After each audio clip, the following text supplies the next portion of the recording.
It was a big bull elk. And I mean, that's the first elk I put my scope on. And he was looking right at me. I mean, facing me. And I said, I got to wait till he turns. And he just made enough step for me to slip it in that front shoulder. And I squeezed it off. You could hear it hitting. Yeah, you could hear it. Boom. Yeah. And then you said, get another one in him. So I'm shucking. Mikey didn't want to track. Yeah, I'm shucking, and I'm back on him. I had to wait again, and boom, I sent another one. And that one put him down. He hit the ground, but he popped back up. He went down, and I said, oh, we got to go. So he eased up there, and I got kind of in some of the thick stuff, and I saw his horns on the ground. And so I see him. I said, so y'all got up there, and it's like, well, his head was still up. I mean, he wasn't dead. No. And so you was like, shoot him again. I didn't have one more shell with me. We'd had to go back to, 400 or 500 yards back to get some more out of my backpack. So I put one in him, and this time I got up on one of them cedar trees and found me a crook. Laid that gun up in there, hit him again right in the same spot, and I juggered, went down, and he was done. I mean, that was it. He didn't get up. It's one of those surreal moments. I'm a Mississippi guy. I'll never get that opportunity, but it was one of those things that was just amazing. Hey, welcome back to the Buck Junkies Podcast. Me and Mikey are back talking about, man, we got a couple fresh off some hunts, baby. Fresh off some hunts. It's hunting season right here in Mississippi. Our youth season kicked off. I guess this is it's almost over now. Yeah, this will be, I think Friday is the last, official youth hunt day. And then Saturday morning, we go into full-blown rifle season. So I was out of town. I didn't get to go down for the youth hunt, but you were able to take your brother Randy and his daughter and his son. Yeah. How old were they? So I'm gonna mess this up. Lila Joe, I'm pretty sure, is 12, and Waylon is 6. Now, I'm pretty sure it's either or it's 11, 6. Somewhere. Yeah. Now, so I fully expect Randy's kids to be just right behind the trigger. I mean, on it, man. Straight up shooters. And I know Lila Joe, she's actually harvested deer before. Yeah, she's harvested 2 or 3, 4 does, something like that. Randy's been trying to get her a buck, but and they've got they've gotten spikes and some little small bucks in front of them, and she's wanting something with horns on it. Yeah, a little bigger than that. That's always a good goal, and man, it didn't happen this time. It's going to, though. Yeah. But his son has never killed one. Just got comfortable shoot like Randy's had. What do you say you had him doing? So Randy makes sure before he takes a kid, and we've talked about this in some of our podcasts, Randy makes sure the kids are very comfortable with the firearm that they're taking, and that they are not just comfortable with it, but they are actually capable of shooting. Proficient. So Waylon and Lila Joe, this is how he got them started. He has a pellet rifle, one of those little high-powered pellet rifles with a scope on it. Well, they've got a lot of oak trees in their yard, so he goes out in the yard with them when squirrel season starts. And, of course, they've already target practiced, sighted the gun in, got used to it before they start shooting at animals. But he has them shooting squirrels out of the trees and trying to head shoot them. Man. And they're doing it. They're doing it. They're doing it. Not only is Randy getting to eat squirrels, he's got them kids dialed in. Oh, he's got them dialed in, man. I was so impressed with their shooting skills. He told me, he was like, both of the kids are good out to 100 yards. I said, even Waylon, he's 6. 8-year-old, he was or like 6. Yeah. Oh, man. And he was like, yeah, he's good for 100, Mikey. I said, okay, man, I'm trusting you on this. I know you've, been with them and been teaching them, but, I'm a little skeptical that most time we got to get them within 50 yards, with most kids. But Randy's got his dialed in, man. They can flat foot shoot, man. They're killers. So how did y'all's weekend go? Did y'all get down there on Friday? Yeah, so I was already down there on Friday. Me and Will were doing a few things down at the farm, trying to finish up for deer season. And anyways, Randy and them, the kids got out of school. He packed them up, and they showed up down there. So when they got there, we cooked dinner, went outside. We played a few games, stuff like that. So we cooked, of course, chicken fingers and pizza for the kids. Yeah, they wanted chicken fingers and pizza, and me and Randy had a couple steaks, so we cooked on the grill. Great dinner. We sat around. Me and Randy, he didn't. I had a nightcap. Yeah. Sat back on the couch with the kids, turned on, the Grinch or whatever was on TV, and just kind of chilled on the couch outside. And was talking about, where we were going to go, what spots we were going to set. And I actually was trying to get, Randy and them on close to a deer, and we put up a new stand that is on a piece of property that you acquired a couple of years ago, but we just got that thing kind of manageable enough to where we can move around it and get stands on it and stuff like that. And we've actually done videos on that, but that one stand, it's not a real far shot either way out of that stand. It's surrounded by, it's up on top of a ridge, got hardwood ridges down both sides of it. It's got a food plot in front of it, and then it's got a trail that comes to it that's planted in the food plot. So I was like, this is ideal. Wind was kind of coming out of the southwest that morning, and I was like, man, this is going to be it for him. Yeah. I got to put him here.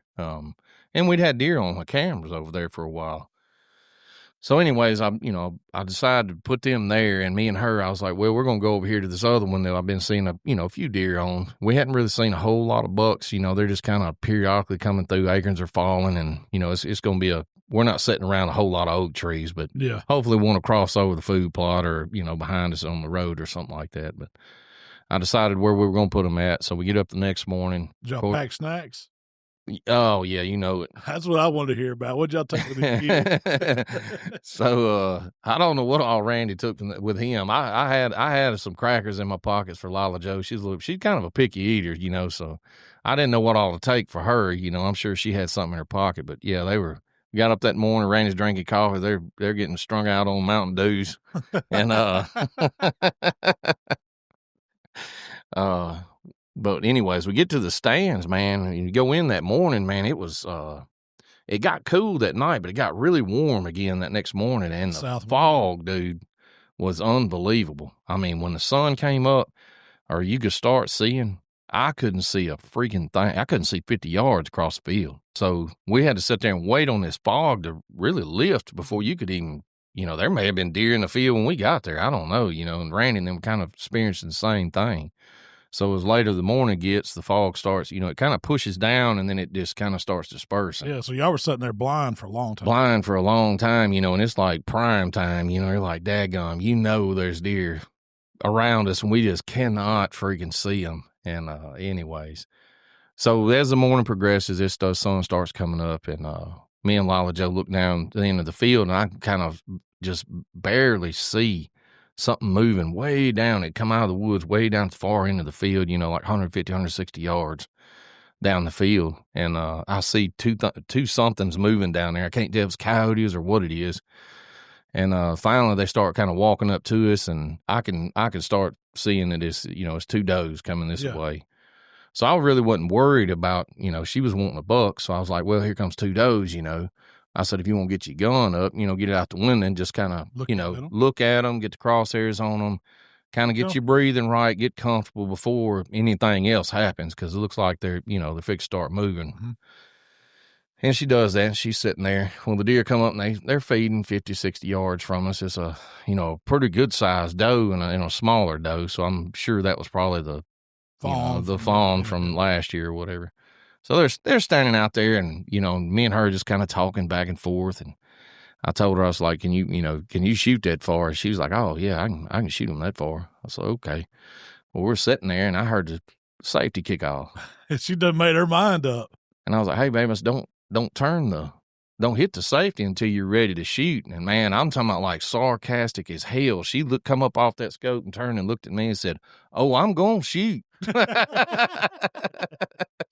I was like, okay, I throw my hands back. I was like, okay, this is your hunt. It's whatever you want to do. I said, but I thought you was wanting a buck. So, if you shoot this doe, I mean, we can still wait on a buck, but, they're moving now. I'd kind of like to see what else coming in the field before you just clip his first doe. But no, man, she was going to shoot. I was like, okay. She didn't come to play around. No, she wasn't messing around, boy. She got out on that scope, man, and she got up there and had safety kicked off again. I said, I was filming. And I said, well, just tell me when you're going to shoot. She said, I'm fixing to shoot. I said, okay. As soon as it turns broadside, as soon as that thing turned broadside, pow. Son, I'm talking about in the bread basket. Yeah. That thing took off, and it got to the edge of the woods. I started seeing it losing itself. It ran about 30 yards, and I could see it start, doing it, breaking loose, and I was like, yeah, it's going down. And it goes in the woods. And anyways, we sit there for a little while longer, still kind of foggy towards the end of the field. We can see around us about 60, 70 yards out. And anyways, we sit there for a little while. I look up. Here comes 3 bucks out of the freaking side of the same place the doe ran in at. I mean, this ain't 15, 20 minutes later after she shot. Was she reloaded? Yeah. Oh, yeah, son. She bolted that thing because she had another one in there ready to go. So I told her, I was like, look, I said, there's 3 bucks coming right here across the field, and I could tell there were spikes and little 3-point. Yeah. And one of them had some forks on it, may have had brow tines or whatever. So I was texting Randy. I was like, hey, man, I don't know if you want me to turn her loose on these or not.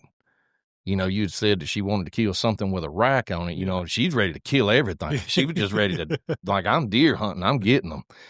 So she said, can I shoot one of them? I said, if you're happy with one of them, if it's going to tickle you to death, yeah, go ahead. I mean, it's kid, yeah. Yeah. Whatever is going to tickle you, you go ahead.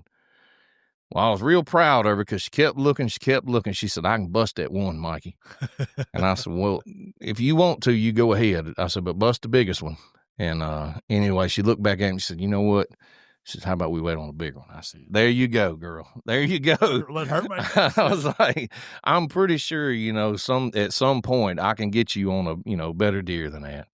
And if you just be a little patient. Plus, Mikey was thinking about, I got to clean this one, and it's going to get hot today. Yeah. So I already got one to clean here. So. And Waylon's over in the other side. I'm waiting on him to shoot. And in them, yeah, they didn't, man, I felt so bad. I was steadily apologizing to him.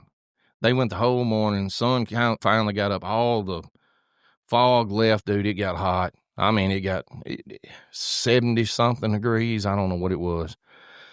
But it got warm fast. So we were sitting there, we're getting about 8:30, somewhere in there by this time.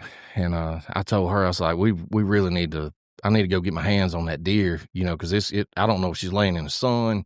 Sun's out now, And I was like, I don't want her laying in the sun with it, being this hot. If it does, she ain't gonna be. Yeah, you don't want to lose. We don't want to lose the meat. So me and her get down. We go find the deer. Was there a blood trail?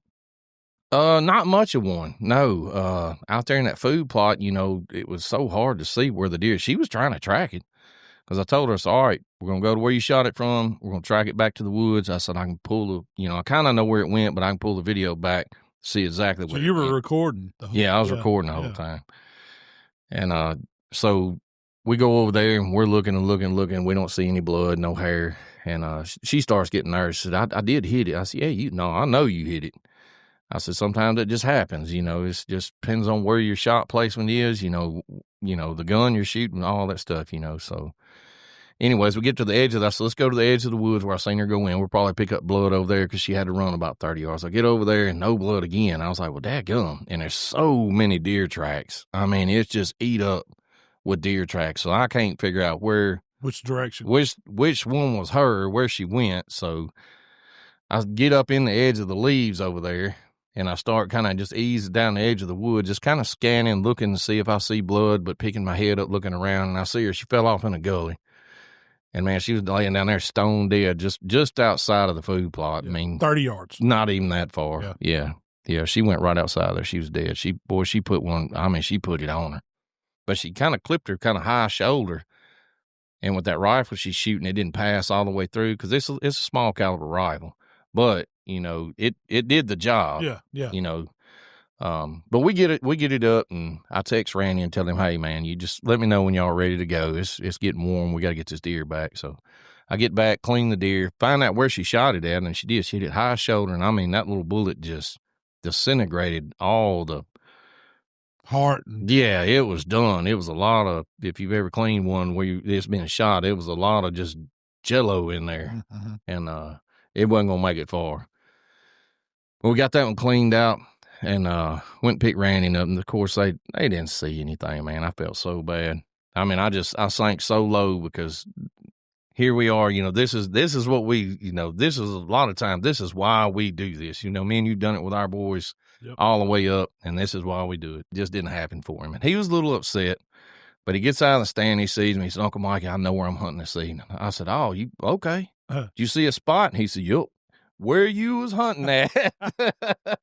He wanted your stand. Yeah, he said, I'm going to your stand. I was like, I'm not going to argue with you. You got the choice. I said, I'll tell you what I'm going to do. We're going to get Lila Joe's deer in the freezer, and I'm going to take y'all, I'm going to ease y'all around on the main roads. And I said, you can pick any stand you want to hunt out of.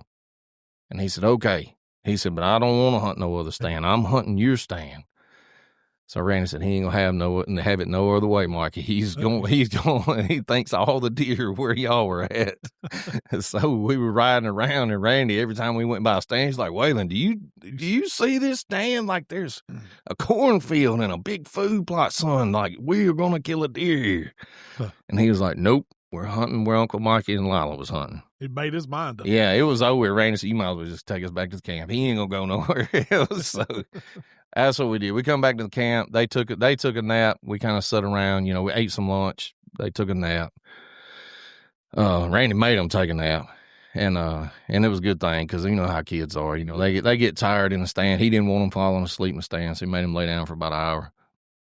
We get up that evening. We go again. So I put Randy and them in the stand that we were in. Same stand. Exact same stand. Me and Lila go down the hill from them a little bit. Well, we get down there, and me and her get up in the stand, and it is a freaking hot sweat box, man. I mean, the sun is shining on that black stand, and it was like a sauna in there. We had to open all the windows. I wound up coming out of my orange vest, my jacket. I was down to just my T-shirt. Yeah. She's coming out of all her stuff. I said, baby, this is miserable as crap. I mean, me and you may just go up here and get back on the side by side and find a shady spot somewhere to, where we don't mess them up and just kind of tuck in and see if we can shoot something from, right here by the side by side. Well, when we got there, it wasn't but one chair, so I was like, I got to go get another daggum chair, man. So I got down and went back, got the chair, came back. So somewhere in there, when I came back, I didn't even hear the shot. I get up in the stand, Randy said, deer down. And I said, you got one already? I mean, we ain't been there 10 minutes. Yeah. He said, deer down, man. He's like, I said, well, what do you want to do?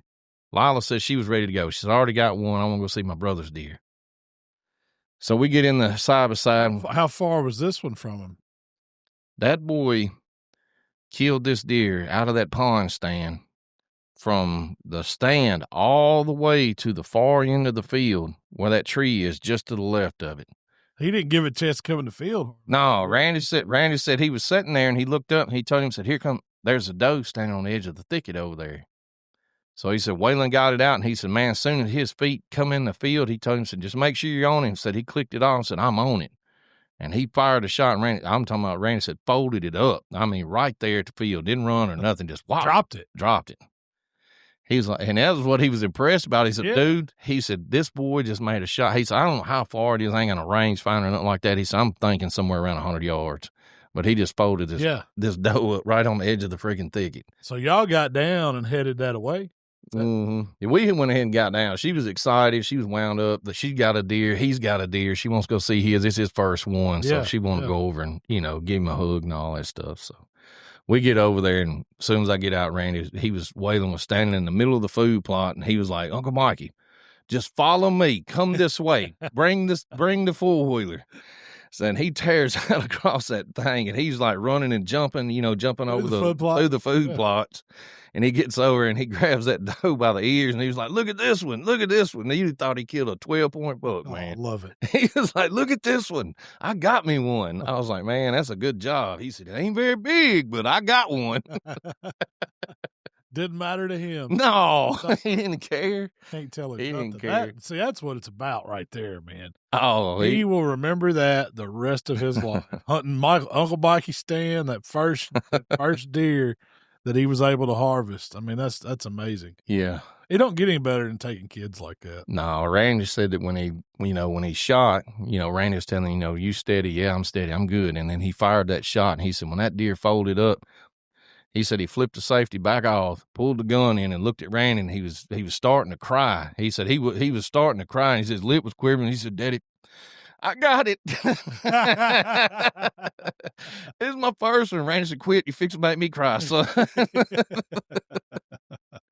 There ain't no feeling like no, it ain't.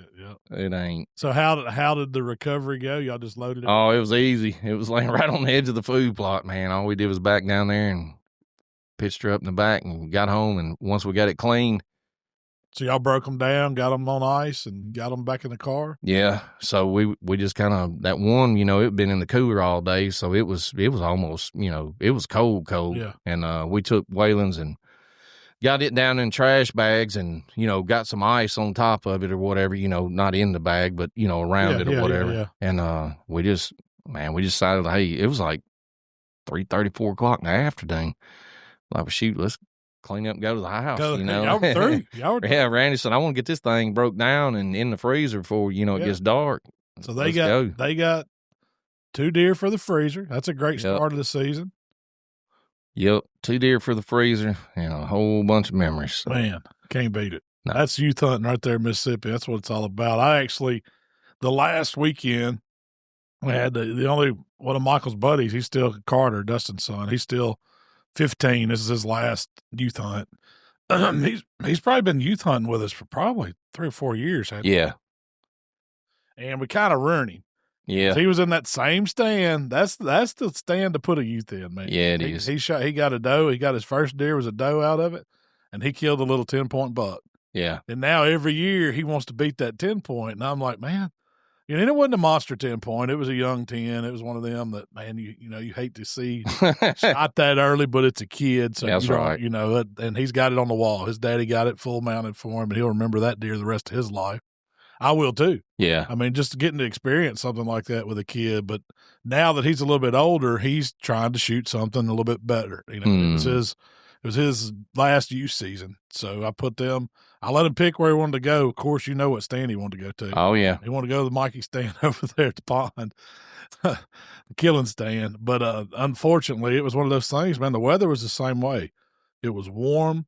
The wind was blowing out of the south, and and I tried to tell him, I rode him around the evening before. I was like, look, now that wind's going to be blowing 10 to 15 out of the south. Yeah. These stands over here are north setups. Now, I know y'all, they're comfortable. You've been in them, but your best option is going to be to go to one of these south setups. That's the way the wind's going to be. But no, wanted to go to that one. So I said, all right, y'all can go to that one. And his dad took him, and they sit, and they didn't see anything. I stayed back behind and told them to give me about an hour's notice. I'd cook breakfast.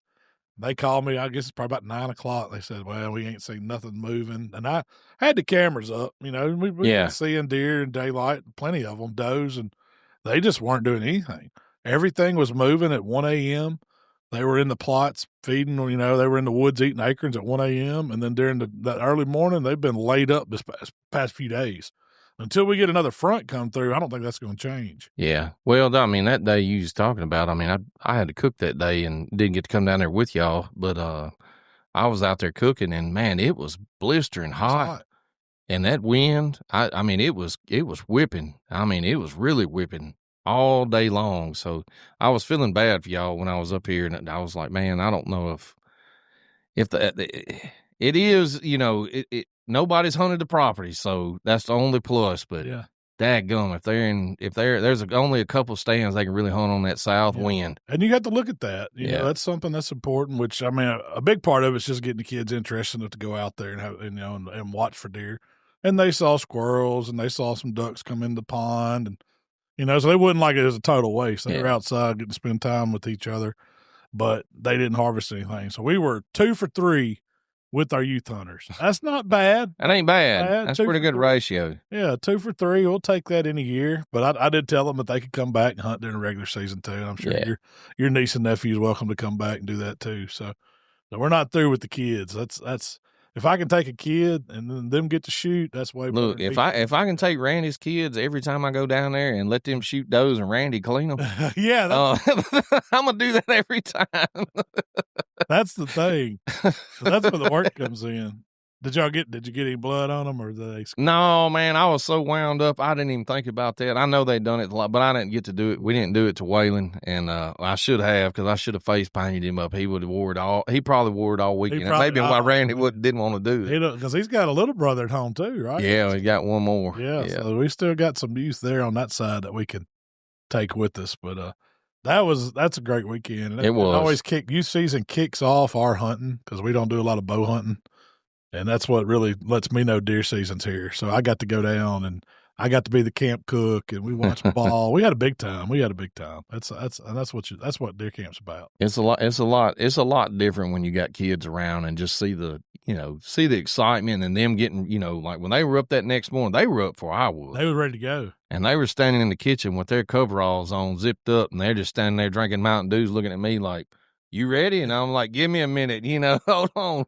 Uncle Mike's got to use the bathroom first." I don't know about you on those. I remember those first nights. It was like, man, you didn't get much sleep. Excited. You was too excited, We slept 2 or 3 hours. It was good, but I was ready to get up and go. I was too, man. I wouldn't lay in that bed. Yeah. Now, as the season goes on, it's harder. I was like, man, they only move it in the evenings. Yeah. I like to tell myself that late season, they only move it in the evening. The way I can sleep in a little.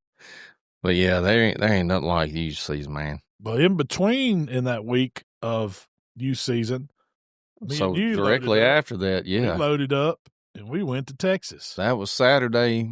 I went home. I went home. I met you back down at camp Sunday evening. Sunday afternoon, late Sunday evening, me and Will already had. We were going over to Texas to your lease over there, and we had to take grills and side by sides, boy. We had a load, didn't we? Man, we looked like Sanford and Son. we had a pellet grill strapped on the front of this. How long was that trailer? Is it 20 or 18? I think it's a 20-footer. Okay, so we have Malcom bought a 4-door Can-Am. We have a full-size pellet grill on the front. The Can-Am, we have a cooler, like a monstrous grizzly cooler that we carried over there to put meat in. And this is a big square one, probably about almost waist high. It's big. It's like 3 foot by 3 foot. You probably put 4 deer in it. And then we got a gas grill to take over there. Yeah, it's on the back. And it's on the back. So I had the gas grill strapped to the side by side. It ain't even hard. There's one strap that's on the trailer. The rest of the straps are strapped to the side by side. And it's like leaned down. It's barely on the trailer. It's just holding on the tailgate of the daggone Can-Am. So we decided we were going to leave. What time did we leave? We pulled out of there at 2 a.m. Because where we go I-40 due west. And you hit traffic between Memphis and Little Rock. Other side of Little Rock to Oklahoma is not too bad. Once you get into Oklahoma, you start picking up that Oak City traffic. You usually hit traffic there, and then you still got 3 hours to go other side of Oklahoma City. Yeah. So we knew that from our last drive out there that we better get on the road and beat some of this traffic or we're going to be sitting still. And we took out. We loaded all of our stuff in the back of the truck. I had the inside of the Can-Am packed. We had totes. We had our gear. We had we all took. I don't know how many guns we had. We had an arsenal. We all took a long gun. We took 2 thermal rifles. We all took shotguns. So it was a load. Yeah, we had high expectations going over to Texas. We had a gun for everything. We had a gun for everything. Then we took out, and we got there after. I think the only thing we stopped for was fuel and bathroom. That's it. We made 2 pit stops for fuel and bathroom, and then we kept trucking. Lived off Love's tangerines. Love's tangerine. I told my wife when I got home, I said, I don't want to eat another freaking tangerine for the rest of the year. That gum. Tangerines and beef jerky kept me going for a few days. Yeah. But we got over there, what was it, a little after lunch? Probably about 12:31. Somewhere right in there. Something like that. We knew we only had 2 full days to hunt. Yeah. We were coming back. So we knew if we got over there early, we could take a little nap when we got there if we wanted to, and we could go do some hog hunting that night, which is why I brought those thermals. There's a pig problem on this property that we have, and they've been showing up at the feeders every single night. Yeah. And so that first night, me and you slipped out. We dropped the other buddy off in one stand, and then we went over to another one because we were going to film shooting some pigs, hopefully. Yeah. We dropped Colin off. Yeah. And then we drop Zane? No, Chuck took Zane. Yeah. So Chuck was going down the road from us a little piece. He was the furthest one out. We were just the next one furthest out.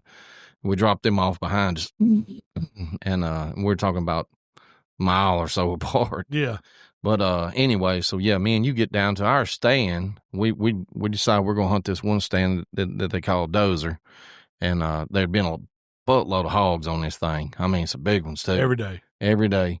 So we go to that stand, and of course we pull up with the side by side, and I ease up there to open the door up to make sure there's 2 chairs in there before we get in there. And I open this thing up, and the front window's knocked out. Shattered on this thing.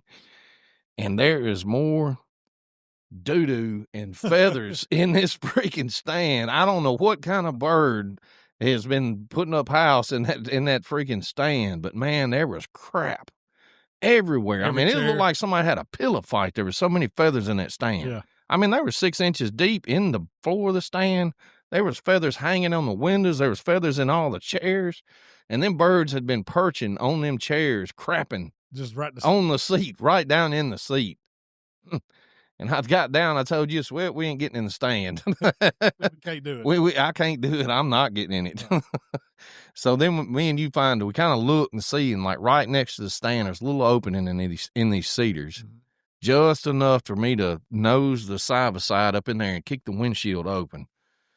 So that's what me and you did. We ease around the stand. Executive decision. Yeah. It was like, well, we got to ride back by everybody else, and might as well sit. Might as well sit here. So we ease up, we tuck in behind them cedars, open the front windshield, turn the Can-Am off, lay the rifle up across the dashboard. I get the camera, get it set up, and we're set up filming down this hill right out the front windshield of the Can-Am. Probably 150 yards maybe? Something like that. Not far. Yeah. So anyways, we get set up.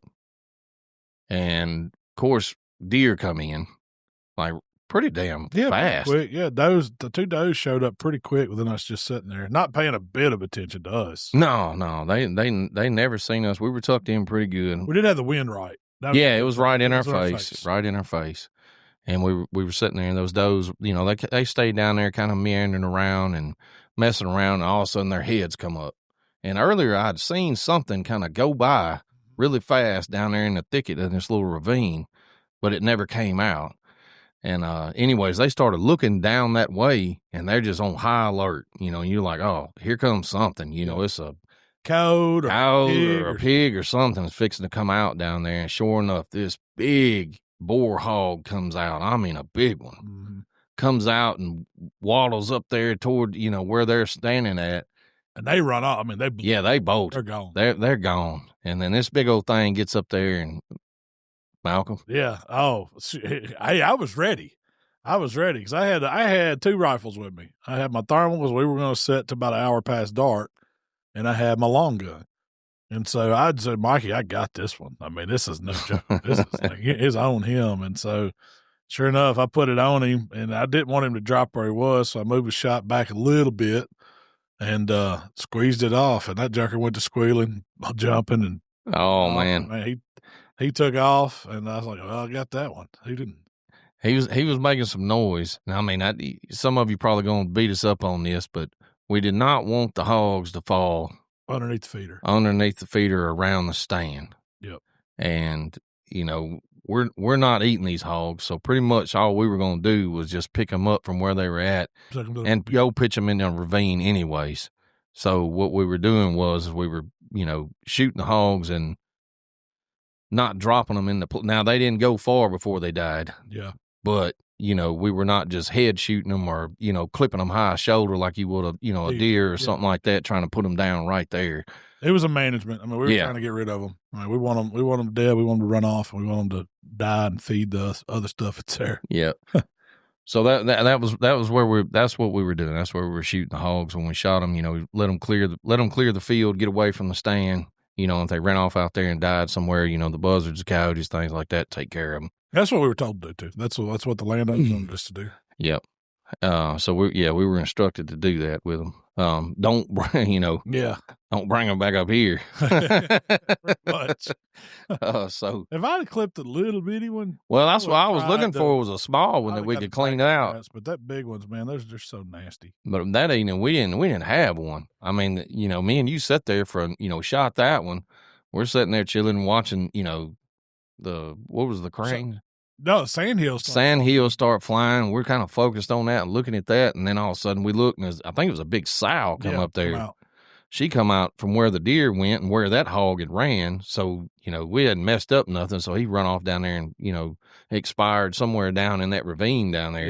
Yeah. And then she comes out of that ravine and walks back up there, and here goes Malcom again. Well, I said, Mikey, you want to shoot this one? Hand me that camera. You said, nah, go ahead and get it. Got to get footage, Go baby. ahead and get it. So you had the camera on it, and then I said, all right, there we go. It ain't nothing for me to squeeze again. And I popped that one. It did a big loop, did a flip, did a big loop where we hit it. And I was like, man, that's going to stop right there. And it eased over. And I was like, well, I think it went down. We'll get down. We'll give it. I just wanted to give it till dark and see what else come out. Because, Yeah. I mean, when I say pigs, there's been instances where there's been 20 or more on the camera there. So, I mean, there's a pretty big population of them. Where they weren't there, we didn't see them like that in the spring when we were turkey hunting. Yeah. And this just exploded over the summer. And so that, we shot that when we set, I don't know, till well after dark. We got the thermal out, and then my battery went dead on it. So I was like, well, we're out. I mean, I had a handheld we could see with, but it wouldn't do you no good to just see them. We wanted to shoot them. So, but about the time that you shot that, I guess about the time you shot that last hog, or right before that, we hear Chuck. Yeah, he done squeezed one off. He squeezed one off, and then Chuck's going crazy down there. He's then he'll squeeze 5 or 6 shots off. It's like, oh no. Yeah, we could hear him. Well, he had texted me. And he said, biggest deer I've ever killed. So he was buck hunting. Yeah. So he knew that's why he wanted to go to that stand. We were hog hunting, but it was deer season too. So he said, and that deer we'd been seeing on camera, he's like, if I see him, I could not let that jerker walk because he was a grown man. He was a very mature deer. He was. Super nice deer. We'll get to that. But then he kept shooting. I was like, man, what's he shooting at? Because I don't know. 5 or 6 more shots. Yeah, he shot several more times. He must have took a box of shells with him to the stand. Yeah. But yeah, Chuck gets his shooting in down there. Me and you decide, well, let's go look for these hogs, make sure they didn't, fall too close to the stand. Yeah. Make sure they're out of the way, or at least, down in a ravine or away from the stand where it don't mess it up. And anyways, me and you go looking, and we start walking in these thickets, and we kind of knew where the hogs went, and it was like, yeah, I'm probably not walking down in there. That ravine, they're okay. Yeah, he went out in that ravine. I'm not walking down in that dark ravine after him, So they had expired down in those ravines and those rocky ravines and stuff like that. So, which is where we were going to pitch them anyways. We killed them. So, we go over to Chuck, and I think Colin actually, what did Colin? Colin shot a coyote. He shot a coyote pretty early. It was a daytime coyote. Yeah, he shot one. We saw one. You'd spotted one way off from us. It was like, man, is that a stick sitting there? Oh, yeah. The binoculars out and looked at it. I was like, that's a coyote. He's just sitting on his haunches, just overseeing. And that was too far for me to try to shoot a coyote. I mean, it's probably 800 yards. Way on out there. Yeah, half a mile. I mean, we could see. I don't know how far you could see in our stand. A long ways. As far as you wanted to. Yeah. But we get over to Chuck, man, and we ride up on him, and he shot this buck as it came through. He kind of pointed in the direction. He said he couldn't find any blood, or he hadn't really gotten down. Maybe he did. No, he hadn't too much. Okay. What else he had shot at was 6 pigs. Yeah. So we get down, and Chuck gets down. We got lights out, and by this time it's dusk dark. I mean, his sun's down, but you barely can see, but you can't hardly see the ground. And anyways, we started looking in the no blood. And then Chuck kind of starts getting nervous. You can tell he's said, man. Questioning his gun. Yeah, he's questioning his gun. He's like, dude, I got 5 hogs, or however many hogs he is. I got 5 hogs laying out here around the freaking stand. Yeah. And he said, I done shot this freaking deer and it's not laying here. Chuck said, man, if I didn't hit this deer, I'm done with this rifle. I'm done. And you can tell he's going down. He's getting he's getting in his feelings. Yeah, he's second guessing himself. And we're looking and nothing, so he decides I took his light. So we still had Zane in another stand. And so Chuck's like, we need to go get Zane, and we'll come back with some better lights, and we'll look for this thing. Yeah. He was like, he's like, man, I know I hit it. He's telling me. So I'd go with him. I was like, let's go over there. We'll leave Mikey here. And as we're driving, he's like, man, we got to find it. I said, well, if that deer is out there dead, Mikey is going to find it. I said, Chuck, I would just about guarantee you by the time we get back, Mikey will have found that deer if it's laying out there dead. Yeah. Blood or no blood. I've seen you do it. You're a heck of a tracker. And so we get over there, and man, he's driving 90 to nothing to get. I mean, we're jumping hills, and I'm holding on. I'm like, and so we pull up and get Zane, and he tells him the whole deal, and he's like, all right, Zane had a good light, so he's like, we're headed back. So by the time we get back over there, his buggy was parked down in the in those cedar thickets, so we got it out and drove down to where y'all were. And I guess you and Colin were back at the road. Mm-hmm. Did you mess with him at first, or what? How did that conversation go? Well, when he got out of the side by side, I think I'd text you and said we found it. I'd text Chuck, but y'all were Duke boying across the top of that hill over to go get Zane. So, anyways, I text y'all and said, hey, I found him. And when he got back up there, I said, you told a dadgum lie. I said, man, this is a 14-inch 8-point laying out here in this thicket. He said, no, it ain't. No, it ain't. I said, I know it is. I done found it. You done shot two? Yeah. But yeah, man, that deer did not. Me and Colin, when I found the deer, I always like doing that just to kind of see what I missed. Yeah. And that's the one thing I've always done is if I find a deer that don't bleed, is I go back the way that once I find it, I kind of turn around and look, see where it came from to see what did I miss? How did I mess up? Or did I mess up? Maybe this thing just didn't bleed at all. We found one drop of blood on the way back to the stand. One. And the crazy thing was he said the shot, he was quartering a little bit when he shot him, but he shot that buck with a 7 mag. 7 mag punches a hole. It does. You would think that you would get a good blood trail off shooting with a high caliber. That's a big caliber gun right there. And there was not a drop of blood. Well, And how far would you say that deer ran down that hill? 50 yards. It wasn't far. It wasn't that far like you would think. He could have. Yeah. He could have went a lot further. Big deer. A lot of land. It's a big deer, man. Big deer don't go down easy. If you ever experienced shooting a sure enough old big buck, and Chuck's it was old. It wasn't no young deer. It was a older, massive horned deer, a lot of points. He'd been around a while. Yeah. And man, they got a wheel that they'll go when they ain't got nothing left. They just will. So when we got down there and got our hands on him, we did a little video on the recovery of it. This deer was, when they scored him, was 166? It was 165 and 5/8 or something like that. Perfect 10 point. He was symmetrical, big, wide, beautiful deer, thick horns. Sure enough, trophy. That was the biggest deer. That was Chuck said. That's the biggest deer, the biggest whitetail buck he's ever shot. It was a beautiful deer. So we got it loaded up on side by side, brought him back over, hung him up. They got him taken care of, got him in the cooler. And over there, to bring these horns back, you got to do a full cape job on that skull. Yeah. That was something that you or I never. I was not ready for that one. Yeah. It's a little more tedious, or it's a real tedious work. Yeah. Because you don't want to mess up. It's so easy to get an errant cut and to mess that up, because that's what everybody looks at when you're doing a full mount. It's that face is the face is where everybody's looking at. But Chuck got it. He did. He kind of showed us what he was doing. I still don't know if I'd be comfortable. I'd be afraid I'd mess somebody's up.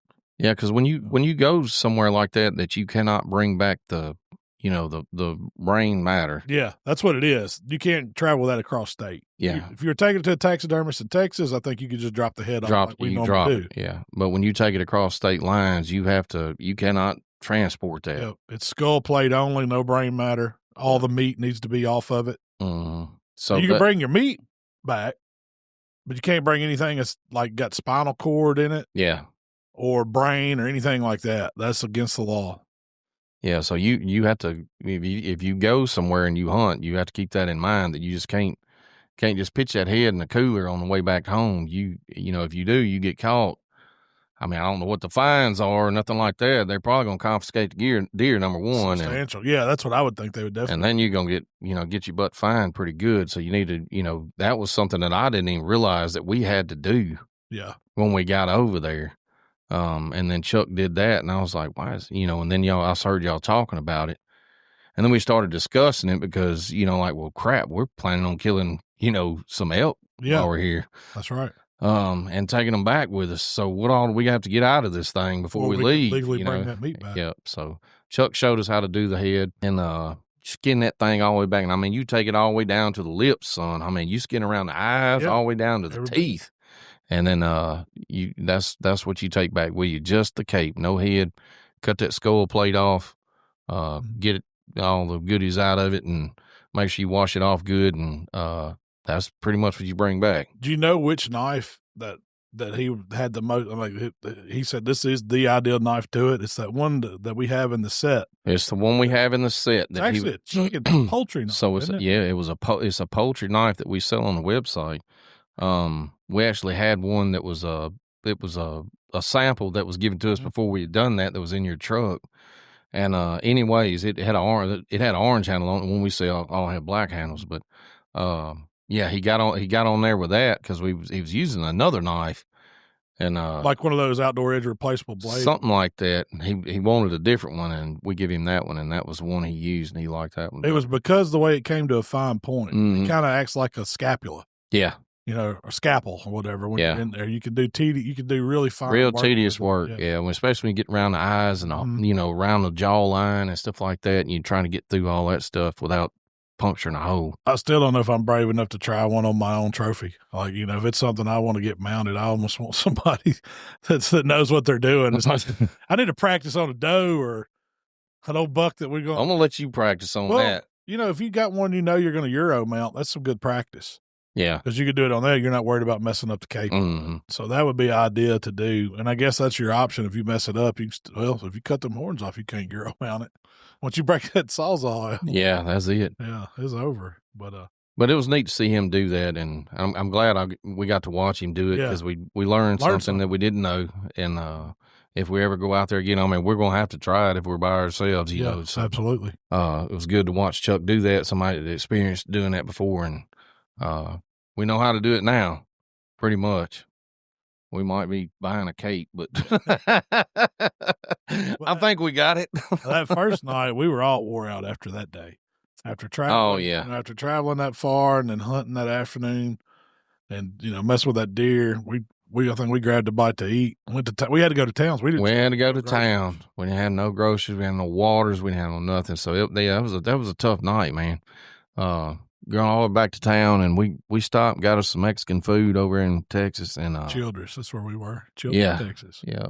So really surprised at I got to say this, the food was really good, but I was very disappointed in the cheese dip. They dumped a big old bowl of Rotel on the table. That's all it was. And I was like, man, y'all's cheese dip sucked compared to ours. Mississippi cheese queso is way better than Texas queso. Yeah. I guess them Texas boys like that Velveeta. I don't know. I love Rotel, but when I go to the Mexican place, that ain't what I'm looking for. Yeah. I want the white queso with the green chilies. Yeah. But chorizo in it.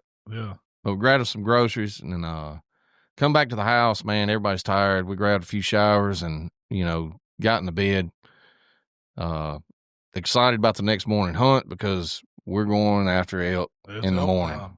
So that's what we went over there for. We went over with the goal of shooting 2 cow elk.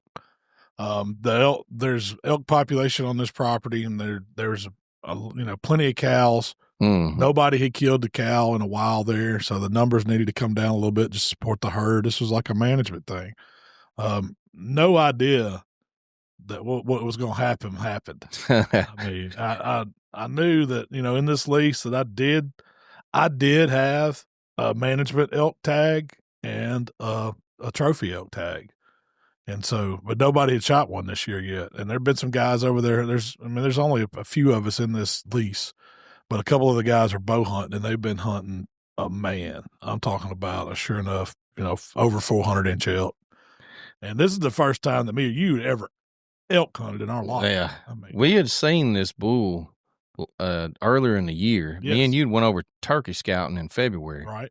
Learning the property, getting our maps right, trying to learn the trails. They have stands on the property, and then there's places where you can just spot and stalk and stuff like that too, It's a vast piece of property. It's big. A lot of different terrain too. Yes. A lot of different terrain. And we had seen this bull elk actually from the daggum side by side. We happened to just surprise him and rode up on him on one of the roads. He was coming out of a thicket, And we pull up and we meet at this road, and he's just standing there startled like, oh crap, I'm busted, Yeah. And this thing was a massive freaking elk. I'm talking about horns 6 by everywhere. 6. Oh, Is that all he's got? I thought it was last year. Man, that thing looked like he had 40 points on his head when I seen him. That thing was silhouetted by the sun. Yeah. It was one of the most beautiful specimens of an elk I'd ever seen. I was like, God almighty. They call him Hooks. That's kind of the name we've given him. And because his main beams, they well back and really roll back towards the ground. So it looks like he's got 2 big old hooks on the end of him. And he's, like Mikey said, he's got mass, he's got points, he's got big old eye guards. He's just a beautiful, beautiful animal. And I was like, well, I'm the new man on this lease. I know everybody knows he's out there. We're all hunting him. They're going to be really upset if I'm the new guy comes out there first time elk hunting and shoots that animal.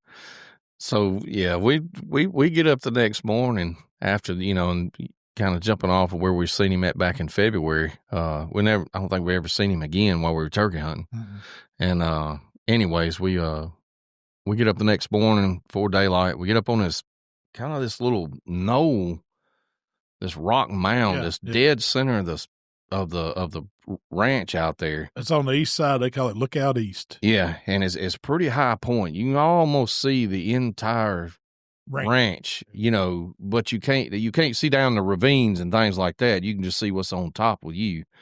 It's really on the edge of it's a tall point on the edge of a big valley, a deep ravine valley that's all growed up. Yeah. Yeah, so we pull up there, got the lights, we get kind of close to it, get the lights off, we ease up there, we get out, get the camera equipment out. Colin gets all the spotting scopes, and we start getting ready for daylight. And as the sun's coming up, we start looking, and we see some, I don't know, just a handful of elk here and there, and they're so far apart, it's mile apart, there's like a wad here, and then, a mile over here, there's another wad, and, back over here, there's about half a mile from us, there's a group down here, and so there's a couple of different groups of elk, but it's so dark you can't really make out what's what yet.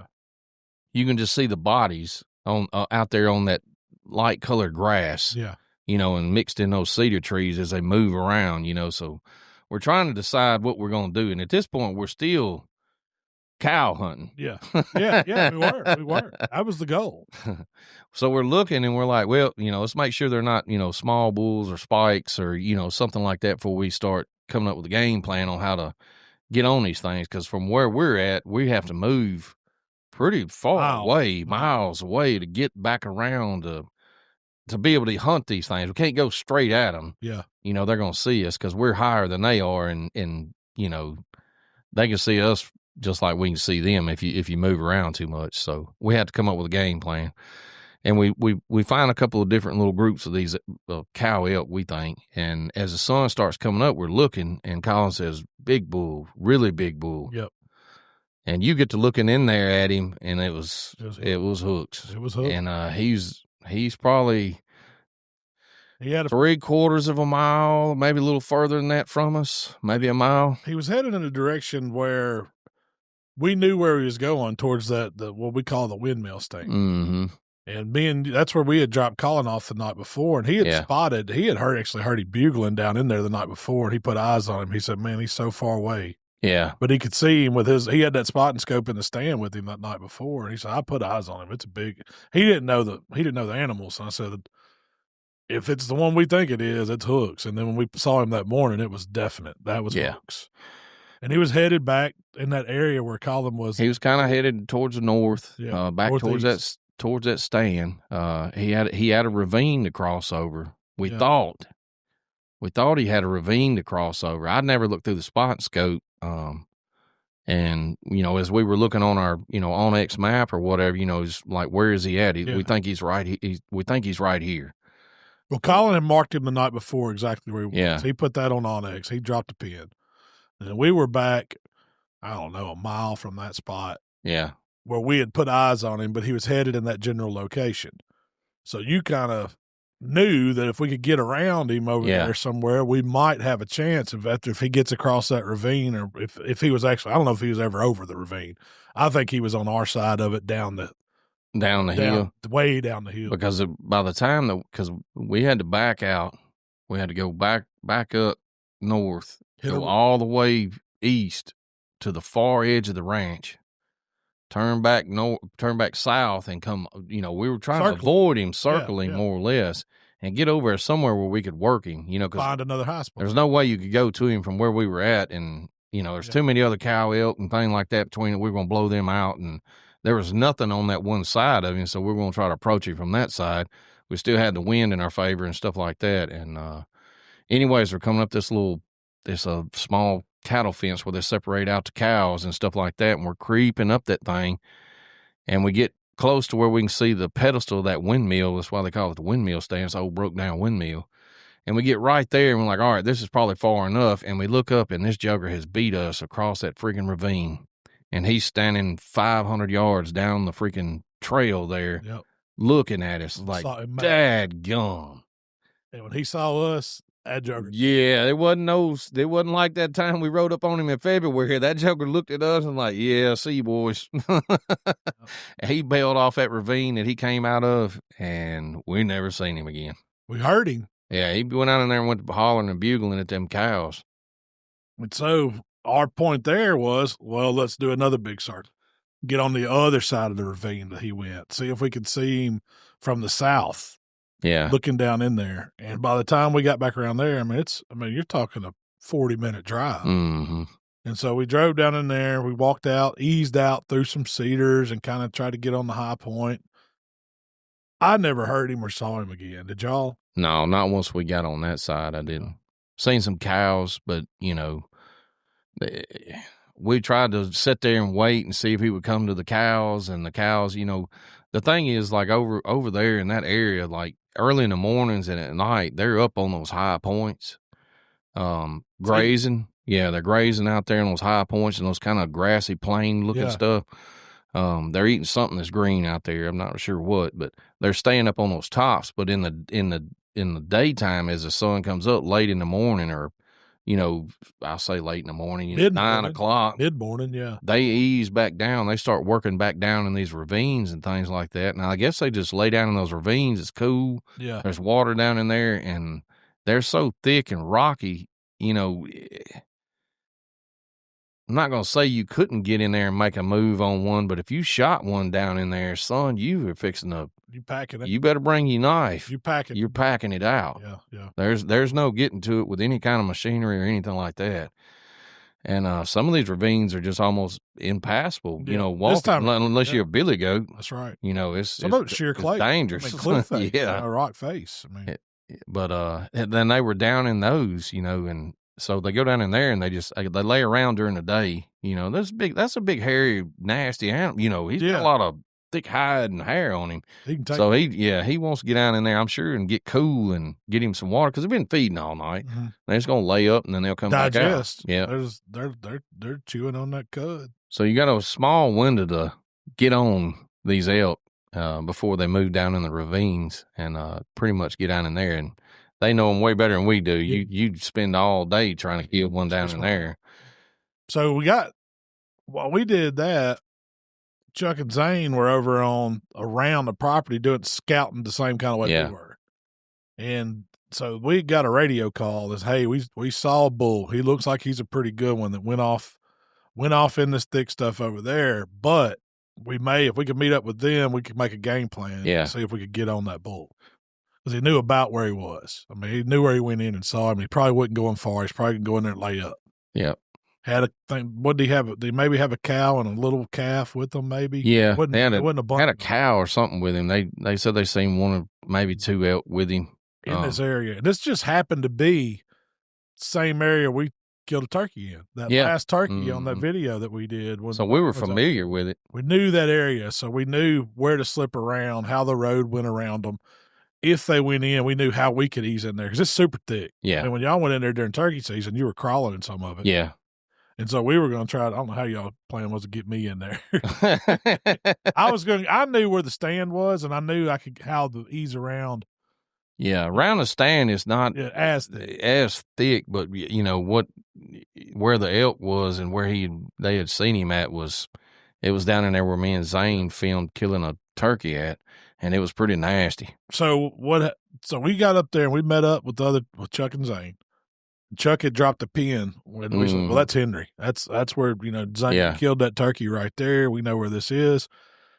The play was we were going to go back out, circle all the way back around, come up this bluff, park, and then walk 200 or 300 yards to try to ease up in there. Yeah. And they were going to go the opposite way and start glassing. Yeah. To see if we ran him out, because we were kind of tag team trying to get eyes on them, see where they were going so we could make plays.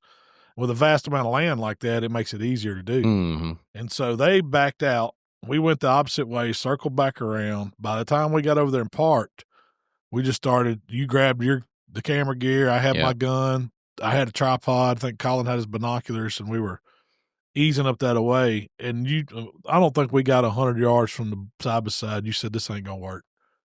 The wind was to our back. It was blowing dead in the back of my cap. And I was like, if he's right here, if he's anywhere up there, I don't know how this is going to work. Yeah. I mean, we probably need to think of a different approach. And so what I said, I was like, let's at least try to get up to that stand. And I was like, we can circle back around. If he's if he's close to where that pin was, the wind's blowing, but maybe he's just, a little bit north of us. So our wind ain't getting him. Well, we didn't so much as crest the hill, and there was something moving up in there. And it was probably 180 yards. Wasn't far. And so Colin, I had my gun. I didn't have a tripod set up. Colin had his binoculars, and he said, it's a big elk. I don't know if he could see the horns or not, because I couldn't, but I could just tell there was a body shape, big. Yeah. And so I guess you'd moved around with the camera and said, get that tripod set up. Get over here and see if you can find a spot. Try to put eyes on him. I knew I couldn't shoot through that stuff to kill him. So there was like a hole hole through that stuff. When I moved over and stepped up in the, over there, it was like with the camera, I couldn't really see him that well. I didn't know what size elk we were supposed to be shooting anyways. Yeah. It was so I didn't want to kind of stand there and in his line of sight, let y'all get over there in the hole where you could see him and y'all make the decision on whether he's big enough or not. So I eased around, got that tripod set up, put my gun on it, and then was looking through there, and I couldn't tell what he was yet. But he finally he had his head down. He was eating on something over there. It was just grass or whatever they're eating on. But he picked that head up, and I said, yep, that's the one I'm shooting right there. All I saw was horns. He was, I knew he was at least a 5x5. He was a big bull elk. And I had never, that's the first elk I put my scope on. And you think them things look big. Wait till you're behind the trigger and you put the scope on. Yeah. I was like, this is the one. It's amazing that visual of that thing, that massive of an animal, with his head down eating and, he's pulling stuff and his big old rack is just wobbling back and forth, and you can see glimpses of it and you don't see them, and then they come you're back. Like, my God. The sun's beaming off of it, standing over there. And so he finally, I can't shoot through it. I was like, there ain't no way. He's gonna have to come over to the right and hit this hole. And I've got about a 3 or 4 foot hole gap in between cedar trees, and just where there's nothing, no limbs, no nothing. And that jugger stepped over there, and I had a shot. He was looking right at me. Facing me. And I said, I got to wait till he turns. And he just made enough step for me to slip it right in that front of that front shoulder. And I squeezed it off. And then it popped him. You could hear it hit him. Yeah, you could hear it thump. Yeah. And then you said, get another one in him. So I'm shucking. Well, I didn't want to track. Yeah, I'm shucking, and I'm back on him. I had to wait again, and boom, I sent another one. And that one put him down. He hit the ground, but he popped back up. He went down. And I couldn't tell the way but that leg was done. He was done. And so you said, he's going down. He's just wait, get another one in him if you can. Well, there was no way. No, he doesn't move down. He done got in the thick stuff, was going down the hill. We didn't see him go down. He was stumbling hard. Yeah. Stumbling hard. So we was like standing there. And we was like, daggum. Chuck's deer didn't bleed. I didn't know if this big elk was going to bleed after I done shot him twice. We didn't want him to get too far away. It's getting hot. Yeah. That was a bad thing. It was hit 85 degrees out there that day. Mm-hmm. It wasn't that hot when we shot him, but it was going to get that hot. Yeah. I said, if we don't find this thing, I don't want to. I mean, it's the first bull I've ever shot at. And I said, oh, we got to go. We got to go. So we may have gave it 15, 20 minutes, maybe. Yeah. But by the time, we eased up there, and I got kind of in some of the thick stuff, and I saw his horns on the ground. And so I see him. I said, so y'all got up there, and it was like, well, his head was still up. He wasn't dead. No. And so you was like, shoot him again. I didn't have one more shell with me. We'd had to go back to, 400 or 500 yards back to get some more out of my backpack. So I put one in him, and this time I got up on one of them cedar trees and found me a crook, laid that gun up in there, and he wasn't 40 yards, if that far, and hit him again right in the same spot, and that jugger went down, and he was done. That was it. He didn't get up. He laid right there, and when it come to find out, all three of my shots were within 2 inches of each other. There was great shots. They're just tough animals. Yeah, they're big, man. And it was kind of cornered. It didn't hit. I don't think it tore up too much. But we got our hands on this thing, and we got, I think we did a video of. Yeah. It's one of those surreal moments. Like, man, if you'd asked me if I was ever going to get a chance to go elk hunting and do that, I would have told you no. I'm a Mississippi guy. I'll never get that opportunity. But it was one of those things that was just amazing.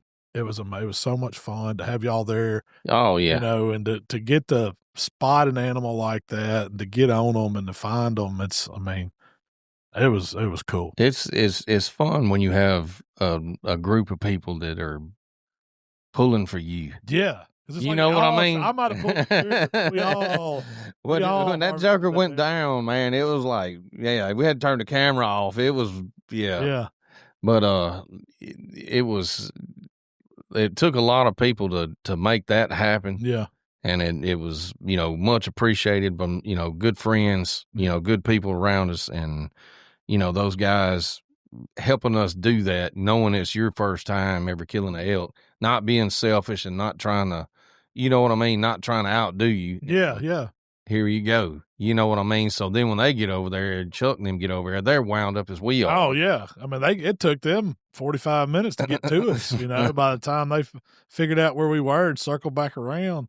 They come down there, they was just fired up as I was. Yeah, and it was, and then the work started, and it was all hands on deck, baby. I can tell you, that was the first elk. That's the one thing you don't realize with those animals, and I have the ultimate respect for elk hunters or those big game hunters, man. Most definitely. To hike up mountains and to be so far away and to having to pack that thing out right there. We field dressed it because you had no choice. The thing weighed, I'm guessing 650, maybe 700. It was huge. Yeah, because I think yours, when we got back, we had a scale, and when we pulled him up, he was 500 over right at 500.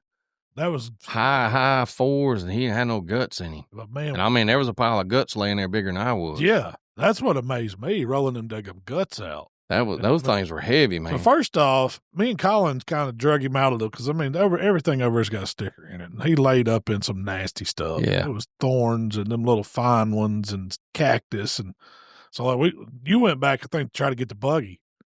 So me and him stayed there with the animal. I said, let's see if we could just move it, grab him by the horns, and can we budge him and get him out of this thicket at all before Mikey gets here? So we were trying to get him positioned where he could have a place to field dressing. Head up hill, rear end downhill, out of all the junk. So we grabbed Holt and we moved him, but I bet you we didn't move him 6 foot. It was. We turned him. I didn't even notice that y'all had moved him. Oh yeah, we had turned him. Well, I was trying to get him behind him and we'll take some pictures. I was off in that stuff, but we drug him over there, and then you came back, and I think we ended up dragging him a little more. Yeah, to get him positioned. But you've got to get those things. First, you got to get him on his side and his back, where you can work on him, and then you roll all that stuff, all of his guts. You got to cut the windpipe. You got to break the pelvic bone. It's just Well, see, you were getting yours mounted, so we couldn't go all the way up through that breastplate. Yep.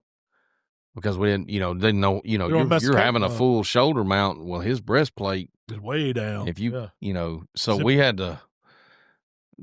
when we were down there field dressing him, you know, me and Chuck were kind of down in there getting after it, you know, and I'm holding and Chuck's cutting, and I'm almost in the cavity with in the cavity up in there. You know, both of my arms are plumb up there, you know, up in the rib cage, and Chuck's trying to cut, and it took a lot of work, man. It is. It was. I mean, we definitely ain't no expert at it, but we done it. No. But then we were able to drag him out and try to get him close enough to where we get him on. I used the winch on the side by side to pull him, and then we got him up on a flat trailer that they went back and got. Because I mean, if you ain't got something, we'd had to quarter him out. But luckily, we were able to get him all the way back. This took several hours just to get him back to camp. Then we hung him up, and the real work began. Oh Lord! Because you don't realize how thick their hide is. You better have some sure enough knives. Yeah, Colin, he brought a couple boxes of them Outdoor Edge and a couple blades, and they're good knives, but they dull so fast. Yeah. You know, like you try to cut through that hide, it is not ideal. No, it's not. So I had picked up, what was it, back at the Ducks Unlimited Expo in Memphis. I bought me one. I've been wanting one. It was one of those Montana Knife Company knives. That's a bad little dude. It is. It went, like it made, it worked. That's one you grabbed it and went to work with it a bunch, and that's how we got most of the hide off. Then when it come down to breaking them down, we had to go get the breaking knives. And we had to, you know, we got our knives out, them Victorinox ones, cut on them, and that's how we kind of deboned what we could. We took the shoulders off, got the back straps on this thing, man. They were long as I was. God, you talk about some straps, and they were beautiful. And the inner loins were like deer pork loin. I mean, you know, it was the biggest inner loin I've seen. And so we got it all broke down. Luckily, we had a walk-in cooler there to put it in. That's when Chuck went to caping out the head on my elk. So he asked me if I was going to mount it, and I was like, absolutely. Absolutely. So he did the cape job on it. We got the cape folded up and in a garbage bag and in the cooler. The head, the horns we just looked at for a while.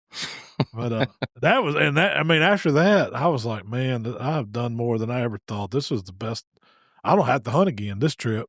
I mean, I wasn't going to top it. No. You pretty much laid down on me after that. I ran the camera.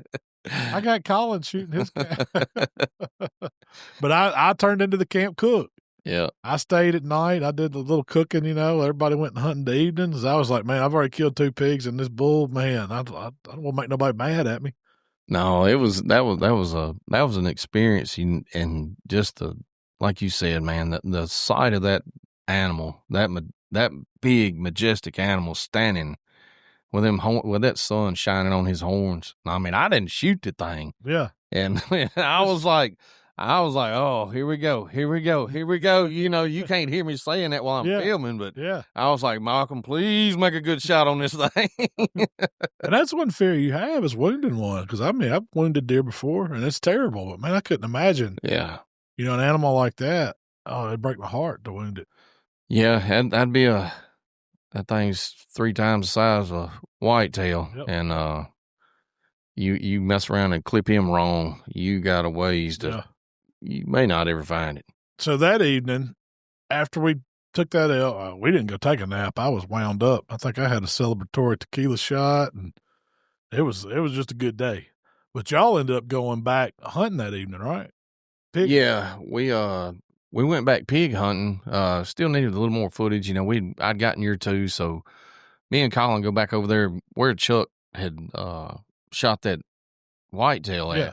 Because he had told us, he was like, man, there was a lot of hogs over there. There was more over there this morning, and they're still in there. So me and Colin, you know, we're trying to thin these hogs out. So me and him go back over there, and we were going to try to double up. So I take the tripod with me, take the camera with me, get out, and we get in there. There's two chairs in there, good deal. We sit down. I set the camera up. Colin gets his rifle out. I get mine out. I get the camera set up, and I reach up there to put the camera on the tripod, and I ain't got the freaking camera clip on the tripod. Oh. So I was like, dadgummit. Dadgum. He was like, what's wrong? I said, I ain't got the tripod camera clip to clip this thing onto the tripod where it'll sit up here by itself and we can shoot. So I let Colin shoot, and I filmed again. So anyways, so the hogs, you know, we sat there for a little while. Finally, hogs come out. big old sow and a couple of small ones. He clipped off the big one, and the little ones ran off, and we didn't see any more hogs after that. But we seen cow elk in a distance. You know, you can see forever in some of these stands that are up on top of the high ridges and stuff. You know, we was kind of getting ready for the next day. Yeah. We're hunting cow elk in the morning again. You know, we're definitely killing cows in the morning, trying to. And anyways, we clip off that hog. We come back to the camp. You had cooked dinner. What'd you cook? Chicken tacos? No, you cooked steaks first night. Yeah. Cooked ribeye steaks. Cooked ribeye steaks first night. Fine steak. Well, that deer meat season's good, ain't it? That's what I put on it. I brought some deer meat. So house of deer meat. Yeah, you cook steaks, put a little AP and a bunch of that deer meat seasoning on them. We have steaks and potatoes and green beans, and then everybody kind of has a nightcap, and we sit around and tell stories and talk for a minute, and then we ease on into bed. Yep. Get up the next morning, we're fired up, man. We got one bull down, several hogs. We're accomplishing our goal as Buck Junkies, baby. We came over here to do this, and we done about half done. We done mostly done it. We thought we were going to get to go quail hunting. Yeah. We're going to make short work of this. So, anyways, we were going to try to get 2 more cow elk. So we're going to let Zane and Colin shoot. Mm-hmm. So we, you know, of course, we get in the buggy and we're headed into the sun, going to where we're going to try to kind of the same. We're trying to go back to the same area that we went to, spot them, and then move around on them, spot stalk them like we were doing. And we get them silhouetted on the top of some of these hills before we're even getting to where we're going at. And I mean, that was so pretty. The sun coming up with the breaking, and that herd, I mean, a whole herd of elk standing on that ridge line, just standing there, you know, and we were looking at them, was like, we can end this right here. Right. We opted not to. We were like, no, we're not. That'd been a long. Yeah. Yeah. So they run off, you know, down the side of the ravine there, you know, get on out away from us. So we start going to where we're going to hunt at. We find another group, get out of the buggy and get moved in on them and catch them coming through this thicket, really. They were running that ravine, basically. Yeah, they were coming around the edge of this ravine. So we get up in this thing. So I'm pretty sure me and Zane were the first 2 up there. Zane's got his tripod and his rifle, you know, holding it, and I'm walking with the camera. And this a big cow elk, a monster, walks up there and stops broadside. And I was like, Zane, bust that cow. Get her. He was like, make sure it ain't a nubbin. Make sure it ain't. I said, there ain't no way, man. That is a monster. That is a monster, dude. Well, he looks back at me, are you sure? And I said, shoot it. Well, by this time, Colin's done got his butt up there, and he kicks his tripod open. I had the camera on him. Yeah. And I kind of looked to my left, and I was like, 2 more coming from the left, Colin. So I go off with Zane and go over to the ones that are coming through the thicket, and Colin's like, he's like, as soon as she clears the tree. And I was waiting on Zane, like, go on, shoot, Zane. That one now this one, she spotted it. She's headed off. Son, when that cow cleared that tree, Colin wasn't messing around. He folded that freaking elk. He let that 308 eat. He shot that thing with a 308, and I mean, when he shot, it just like all 4 feet come out from under it, and his head popped the ground, just boom, pow, down she went. Yeah. It's like, wow. Yeah. Wow. Neck shot. Yeah, he put her down. I don't know if he meant to. Or if I don't know. But whatever he did, it put it to the ground. One shot. Yeah. Just laid her out. Just knocked all air out of her. So we eased over to her, and she was, you know, we knew the mothers had dropped off the hill. We wanted to go put eyes on that one because we couldn't see if she was laying where we shot. We knew she went down. By the time we got over there, you know, she was like, well, we got one on the ground. But them others went off the hill. Let's see if we can circle back because Zane didn't shoot. Yeah. Let's see if we can get him a shot. Yeah. How'd that go? Man, we spent the whole morning. All day, really? Chasing them freaking things. Once they got down the ravine, it's hard. We wound up getting off of them because they're gone. They done hit the ravines down there, and you know we can't. They're at the vantage point now, and we can get in there. There's just no point in it. Right. So anyways, we have to turn around and back up and regroup, man. So we looked for we tried to spot for about 2.5 more hours. Yeah. With that cow elk laying there. Yeah. And we was like, we can't give it too much more time. It was getting too warm. We needed to get that one dealt with. Yeah. So we had a short period of time because she was kind of laying out out in the sun there a little bit. And, we thought this was going to happen fast, because when we done seen cows everywhere, And then by this time it done got warm. So they done pushed back down in those bottoms and we're kind of SOL now, so like, hey, we need to really get this one and get it back to camp, get it cleaned up. So that's what we did. We turned around, we went back. We were fortunate enough to be able to get to them with the buggies and things like that. It was a little rough, but we made it a point not to shoot them down in them ravines. Yeah, that's right. That's right. We're trying to make it easier. And you got that option when you're shooting a high-powered rifle, and you can shoot 400 or 500 yards too. Yeah. But anyways, you can kind of knock them down in certain places where you can get to them. Not always, but we did. We were fortunate enough to be able to do that. And anyways, get up there and we get her loaded up, take her back, get her cleaned out, cleaned up, broke down. Kind of same thing, it's team effort. Get in there and jump in there where you can and get this thing broke down because, like I said, it's a big animal. I mean, I can clean 1 or 2 deer before my hands go to cramping, and this one I get about half.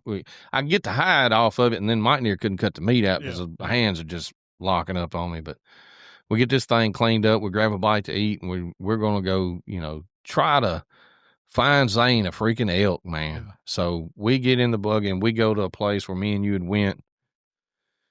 Nobody had really been over there hunting. Yeah. Nobody had messed around over there. Like, man, me and Malcom rode up on them up in these little mesquite flats, kind of running up the side of these hills up in here, back during turkey season. We'd seen some up in there. And we're going to go back over here and try to get Zane one. So we go back over there. No elk, white-tailed deer. We see everything but the freaking elk, and we're actually coming back down one of these fences right on the edge of the ranch there where it separates into another piece of property that y'all have. And this buck is standing on the edge of the fence, a white-tailed buck, and y'all, there is a fence there that, like an 8-foot fence. I don't know how tall it is. It's about 7-8 feet. Yeah, ain't it? Probably. But this buck is standing there. Ain't tall enough to keep a deer. Yeah. And it's on that side, on the opposite side of the fence where we had just came from, which is still y'all's property. But there was a fence there. I guess, I don't know, rancher keeps that there for some reason or another. But this deer is running down this fence and it's a good buck. He's a 150-inch buck. Yeah. And he's running down beside us there and he tries to go under. And he hits and bounces back out of this fence, and he tears back out again, and he tries to jump over 100 yards up, and he gets almost over it, and he hangs halfway almost, and he throws him back, thrashing around, and he throws himself back off of it. So I back off of him like, man, we got to give him some room, He's going to, I don't want him to hurt himself. Right.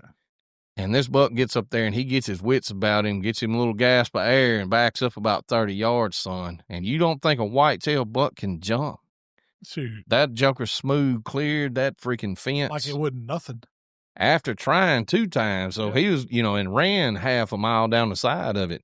So he's a little spent, and that joker backed up and he come over that fence, son. I'm talking about that big old head of horns, big body, and he cleared that freaking fence like it wasn't nothing. A doe would go over that thing so easy. Oh, yeah. I think that's what happened. I think his doe had gotten over before we made the corner up there. So.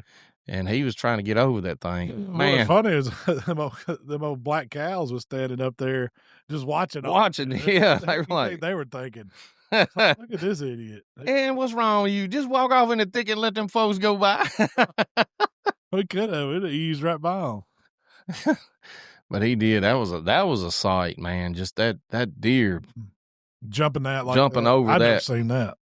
And people say that they can't jump an 8-foot fence. Shoot, I good witnessed luck it. with that. I witnessed it. Yeah, that joker probably could have easily cleared a 10. Yeah, or higher. He looked like a hurdle jumper. Mm-hmm. He just went up and over it. He was going full speed though. Yeah, he wasn't checked up.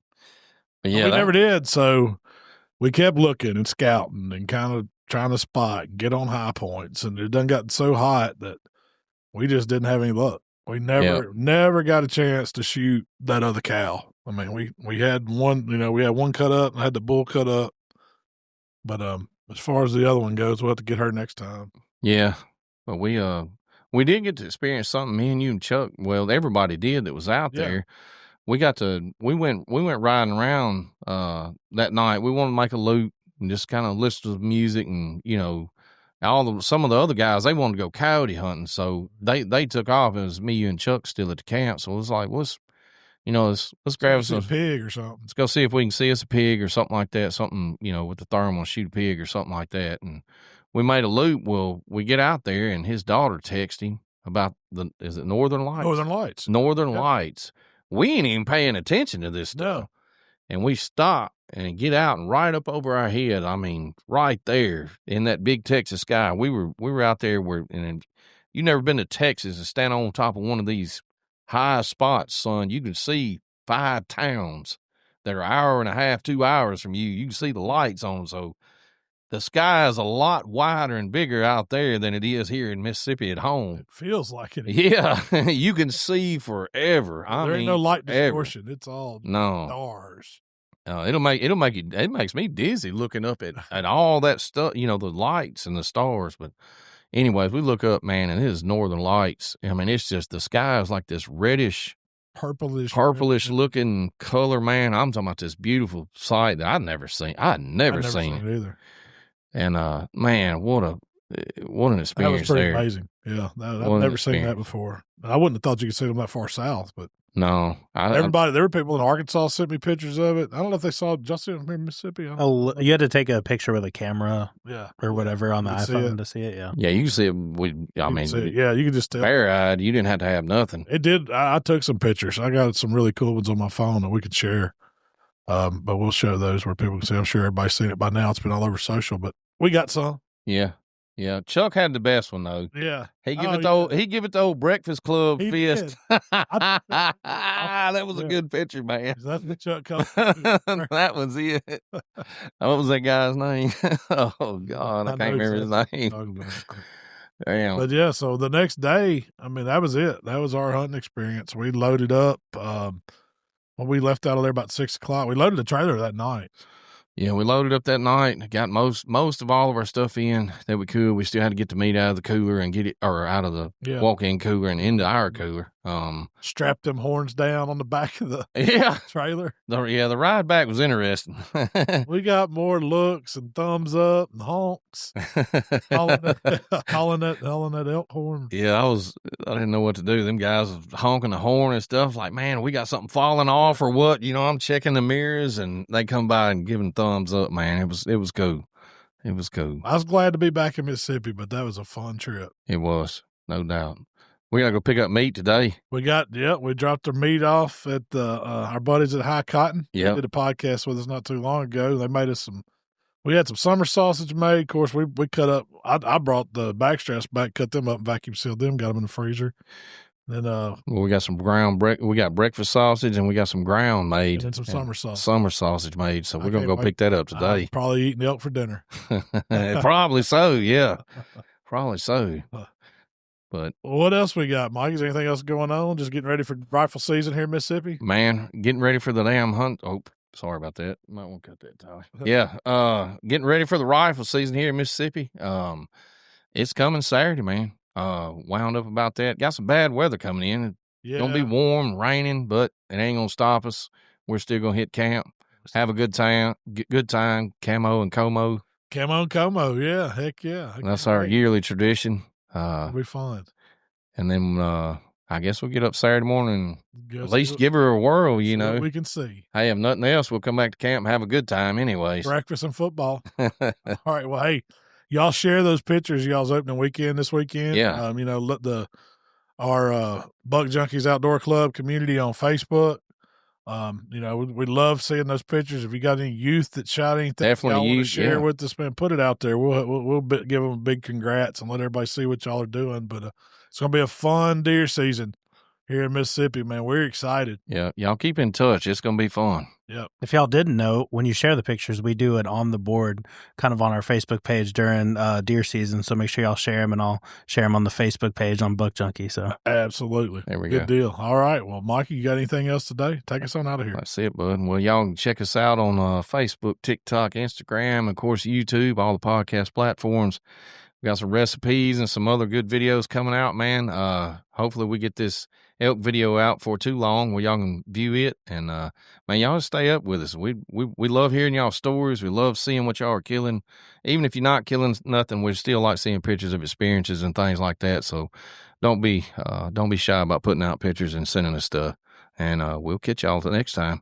All right, y'all. Good luck this weekend. We gone.